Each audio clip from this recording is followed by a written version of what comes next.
მოგესალმებით, მე ვარ მარია მეგრელიძე, გურა მეგრელიშვილის წერის საავტორო სკოლა ფასკუნჯის მოსწავლე. ფასკუნჯის სივრცეში ვუძღვები პოდკასტს, რომელიც ეხება ლიტერატურას, მწერლებს, მათ ავტორებს და მათ შეხედულებებს ამა თუ იმ საკითხზე. დღევანდელი ჩვენი სტუმარია ნუცა ბარბაქაძე. ნუცა, მადლობა სტუმრობისთვის. მადლობა მოწვევისთვის, მარია. მოგვიყევი შენ შესახებ. ვინ არის ნუცა ბარბაქაძე? რას საქმიანობს? მოკლედ, ეხლა ნუცა არის 17 წლის და შესაბამისად ვარ აბიტურიენტი და ჩემთვის საკმაოდ მნიშვნელოვანი წელია. ვცდილობ რომ გავერკვიო კარიერაში, რა უნდა ავირჩიო, რა არა. და ზოგადად რა გამომდის კარგად. მარნეულიდან გადმოვედი თბილისში საცხოვრებლად, მანამდე ცხოვრობდი მარნეულში სულ და ეგ ფაქტიც ჩემს წიგნზე გავლენას ახდენს.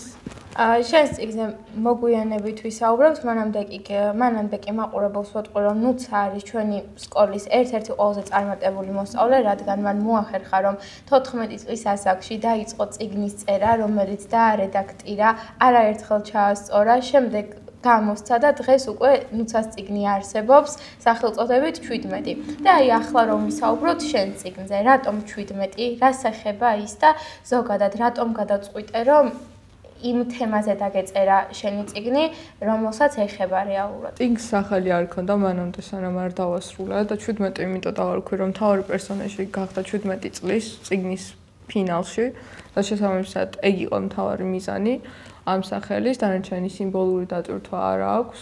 ჩემი აზრით, რამდენიმე მთავარ პრობლემას ეხება. თუმცა ყველაზე მნიშვნელოვანი არის ალბათ ის, რომ ადრეულ ასაკში ქორწინება არ არის გამართლებული არანაირი მიზეზით.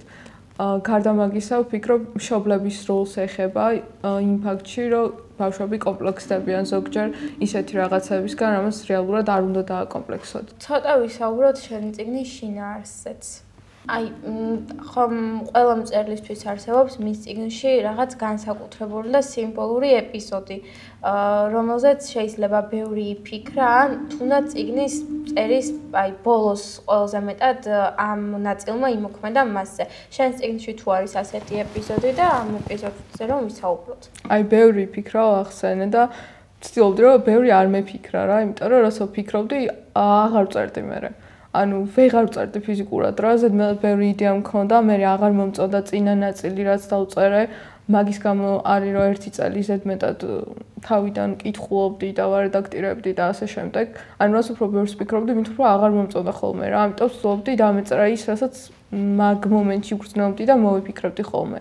და ყველაზე საყვარელი ნაწილი ალბათ წიგნის არის ის, რომ ყველა თავი მთავრდება ერთნაირად და მაგ ერთნაირად დამთავრებას აქვს რაღაც სიმბოლური დატვირთვა, რომ ამ გოგოს აქვს ზედმეტად ბევრი კომპლექსი, არ უყვარს საკუთარი თავი და ასე შემდეგ და მაგის გამო არის, რომ ყველა თავი მთავრდება ერთნაირად. შენი წიგნი დაიწერა ფასკუნჯის სივრცეში, ამიტომ ცოტა ამ სივრცეზეც გვესაუბრე და დაგვიკონკრეტე ის პრობლემები, რომლებსაც წიგნის წერის პროცესში გადააწყდი იმ ბავშვებისთვის, რომლებიც და იმ მოზარდებისთვის, რომლებიც ახლა ადგანან ამ გზას ისევ და ისევ აი ამ სივრცეში.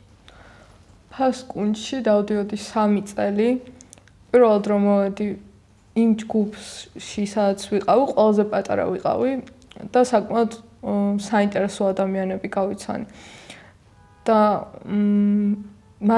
მათმა აზროვნებამ რაღაც მხრივ იმოქმედა ჩემ წიგნზე, იმიტომ რომ მართლა ზედმეტად ჭკვიანები იყვნენ რა და ამ სივრცეს აქ-ეგ უნარი, რომ ბევრი ჭკვიანი ხალხი ერთად შეკრიბოს ხოლმე. ყველაზე დიდი პრობლემა იყო ის, რომ ვაჩარებდი ხოლმე წერას.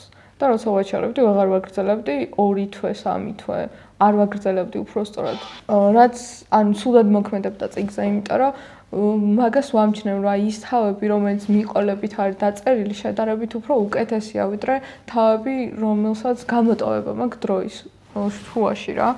ხო და ვფიქრობ, ეგ ყველაზე დიდი პრობლემა იყო და იმ ბავშვებს, ვინც ეხლა არიან ფასკუნჯში და ცდილობენ რომ საკუთარი ფიქრები დაალაგონ წიგნად, მაგას ვურჩევდი, რომ რაც შეიძლება სწრაფად და თანმიმდევრულად მოახერხონ ეგ პროცესი, რომ არ გაუწყდეთ ფიქრი და არ გაუჭირდეთ დამთავრება ამ წიგნის. წიგნის წერის პროცესში რა იყო შენი მთავარი მამოძრავებელი ძალა ან მოტივაცია, რამაც აი საბოლოოდ დაგასრულებინა ეს წიგნი და იმ გადაწყვეტილებამდეც მიგიყვანა, რომ ის უნდა გამოცემული. სხვათა შორის დასაწყისში იყო სხვა რამე მოტივაცია, რომ დამემტკიცებინა, რომ არასწორი არის ადრეულ ასაკში ქორწინება, მაგრამ უკვე დასასრულს, აი მეხუთე თავის შემდეგ იყო ის რომ ჩემი თავისთვის დამემტკიცებინა რომ მე ნამდვილად შემეძლო წიგნის დამთავრება და დაწერა, იმიტომ რომ ზედმეტად როგორ თქვა, მიჭირდა ბოლოსკენ რომ დამემთავრებინა. და ეს მოახერხე კიდეც. შენი აზრით ის პრობლემა, როგორც ვახსენეთ, შენი წიგნის ერთ-ერთი მთავარი სათქმელი იყო ადრეული ქორწინება, რომ კარგი არ არის. შენი აზრით დღევანდელ რეალობაში რამდენად ხშირად ხვდებით ამ პრობლემას, რომელსაც შენი წიგნი ეხება? სხვათა შორის საქართველოში ზედმეტად ხშირადაც კი ხვდებით. წინა წელს სკოლის პროექტით ჩავატარეთ კვლევა და აღმოჩნდა, რომ საქართველოში ბოლო 5 წელში 7%-ით გაიზარდა ადრეულ ასაკში ქორწინების მაჩვენებელი, რაც არის საკმაოდ დიდი რიცხვი იმასთან შედარებით, რამხელა მასშტაბისაც არის ჩვენი ქვეყანა და რა რაოდენობის მოსახლეობაც ყავს. გარდა ამისა, 600-ზე მეტი ბავშვი დაფიქსირდა არასრულწლოვანი ორსული. და რამდენიმე გარდაიცვალა კიდეც და ვფიქრობ, რომ ანუ ეს ზედმეტად დიდი მაჩვენებელია და მართლა პრობლემა არის, რაზეც უნდა ვიმუშაოთ. მიუხედავად იმისა, რომ ამ ბავშვების ნაწილი ეროვნებით ქართველები არ იყვნენ, მაინც საქართველოს მოქალაქეები არიან და არის ეგ პრობლემა. ანუ სამწუხარო რეალობის წინაშე ვდგავართ. ახლა რომ უფლება და ასე ვთქვათ, აი შანსი გქონდეს, შეცვლიდი რაიმე შენს წიგნში?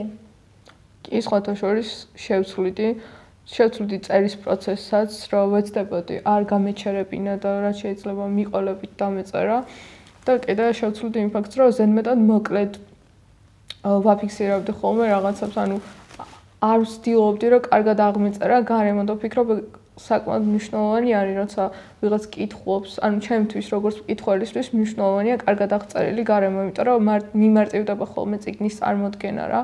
და ჩემ წიგნში ეგ არის, რომ ანუ არ არის ზოგჯერ საკმარისად აღწერილი სიტუაციები, რომ მარტივი იყოს წარმოდგენა.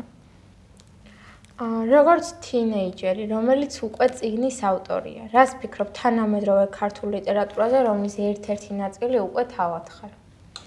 სხვათა შორის არ ვიცნობ თანამედროვე ქართულ ლიტერატურას კარგად, რამდენიმე მწერალს ვიცნობ მხოლოდ და ყველაზე მეტად ალბათ მომწონს ელი დოჯსონი. სხვათა შორის მის ბიოგრაფიას კი წავიკითხე წიგნების დაკითხვის შემდეგ და აღმოაჩინე, რომ ბევრი უცნაური ცხოველი ყავს სახლში, რაც ძალიან საინტერესო იყო ჩემთვის. და მოკლედ, ალბათ ეგ არის ჩემთვის ყველაზე გამორჩეული მწერალი, მაგრამ უკეთესობით გვეყოლება და ვეცდები, რომ გავეცნო მომავალში. იყო მწერალი მსოფლიო თუნდაც თანამედროვე, არა მხოლოდ ქართული, არამედ უცხოური ლიტერატურიდან, რომელმაც შენს იმდენად დიდი გავლენა მოახდინა, რომ ეს შენს წიგნშიც გამოჩნდა? სხვათა შორის არ ყოფილა. იყო წიგნები, რომელმაც მოახდინა ჩემზე დიდი გავლენა, თუმცა მწერალი არ ყოფილა და არ მიცდია, რომ ვინმესთვის მიმებაძა, იმიტომ რომ ანუ მაინც ალბათ გამოვიდა, რომ ვიღაცას მიბაძა, იმიტომ რომ ახალ სტილს ვერ შევქმნიდი. მაგრამ ანუ არავინ არ მერჩევია მოკლედ. შენი აზრით და შენი პირადი გამოცდილებით რა პასუხისმგებლობებს უკავშირდება ასეთ პატარა ასაკში ჯერ წიგნის დაწერა და შემდეგ იმის გააზრება, რომ შენი დაწერილი ამბავი უკვე გამოცემულია და ფიზიკურად არსებობს? დიდად არანაირი პასუხისმგებლობა არ მიგრძნია, გარდა იმისა, რომ ჩემთან ვგრძნობდი დიდ პასუხისმგებლობას, იმიტომ რომ მნიშვნელოვანი იყო ჩემთვის მაგ წიგნის დამთავრება და ვერ ვამთავრებდი რა, ეგ უკვე ბევრჯერ ვახსენე. ხო და ანუ რა დამემტკიცებინა ჩემი თავისთვის და სხვათა შორის იმის შემდეგ რაც დავამთავრებ, ბევრ რაღაცას მივახციე ცხოვრებაში, მაგის გარდა რა, იმიტომ რომ ყველაფერს მარტივად უყურებდი რა, ანუ რადგან მაგის დაწერა შევწოლდი, თქო სხვა რაღაცებიც უკეთესად გამომივადგო რა. ვიგულისხმე აი წერის პროცესში, როდესაც უკვე გადაწყვეტილი გქონდა, რომ როდესაც დაასრულებდი ეს წიგნი ფიზიკურად იარსებებდა, ხომ არ ყოფილა შიში თუ როგორ მიიღებდა საზოგადოება წიგნს, რომელიც შენ დაწერე და მით უმეტეს თუ გავითვალისწინებთ იმას, რომ ეს არ მომხდარა რაღაც ძალიან გააზრებულ ასაკში და ეს მოხდა 14-15 წლის მოზარდის თვალით დანახული რაღაც კონკრეტული პრობლემა, რომელიც საზოგადოებამდე მივა. ერთადერთი ვის წინაშე გრძნობი პასუხისმგებლობას იყო ჩემი ყოფილი მეგობარი, რომელიც გახდა ინსპირაცია ამ წიგნის დაწერის და მასზე ვფიქრობდი, რომ ოდესმე თუ წაიკითხავს, ცუდად რო არ იგრძნოს თავი მაგის გამოთქმა, მაგრამ რეალურად იმიტომ რომ ზედმეტად მიყვარდა და მოახდინა ჩემს ზეგავლენა მისმა დაკარგვა ცხოვრებაში მაგიტომ დავიწყე ამ წიგნის წერაც და დანარჩენად არ მქონია არანაირი პასუხისგებლობა არავის წინაშე. მადლობა და აი ბოლოსკენ რომ წავიყვანოთ ჩვენი საუბარი რატომ ფასკუნჯი და რატომ ეს სივრცე აი როგორ დაუხასიათებდი ჩვენს მაყურებელს აქაურობას სადაც ალბათ შენი ცხოვრების ერთ-ერთი ყველაზე მნიშვნელოვანი გადაწყვეტილება მიიღე რომელიც რეალობად აქცია ფასკუნჯი, იმიტომ რომ ყველაზე კომფორტული გარემოა, ზოგადად ბევრ არაფორმალურ განათლების სივრცეებში მივიდა ხოლმე და ფასკუნჯი არის ყველაზე გამორჩეული ჩემთვის, იმიტომ რომ 3 საათიანი ლექციები საერთოდ არ იგრძნობოდა ხოლმე, იმდენად საინტერესო იყო ყველა წუთი და არ გინდოდა დამთავრება რა, როგორც კი მოვედი, მაშინ ზედმეტად პატარა ვიყავი სხვათა შორის იმ ჯგუფისთვის, იმიტომ რომ მართლა ზედმეტად განვითარებული ბავშვები იყვნენ, ჩემზე მეტად, მაგრამ ანუ ყოველთვის თავს გრძნობდი ისე რომ ვითარდებოდი ყველა წამით, რასაც ფასკუნჯში ვატარებდი. და ვფიქრობ ამ სივრცეს აქ უნარი რომ დაგეხმაროს, დაალაგო შენი აზრები და საბოლოოდ აქციო რამე ღირებულად, თუნდაც წიგნად. ან დაგეხმაროს იპოვო რეალურად რა გამოგდის კარგად. მადლობა სტუმრობისთვის, გისურვებთ წარმატებებს ცხოვრების იმ მნიშვნელოვან ეტაპზე, რომელზეც ახლა ხარ, როგორც აღნიშნე აბიტურიენტი ხარ. ჩვენ შევხვდებით მომავალ კვირას ახალ მწერალთან ერთად. მადლობა ყურებისთვის.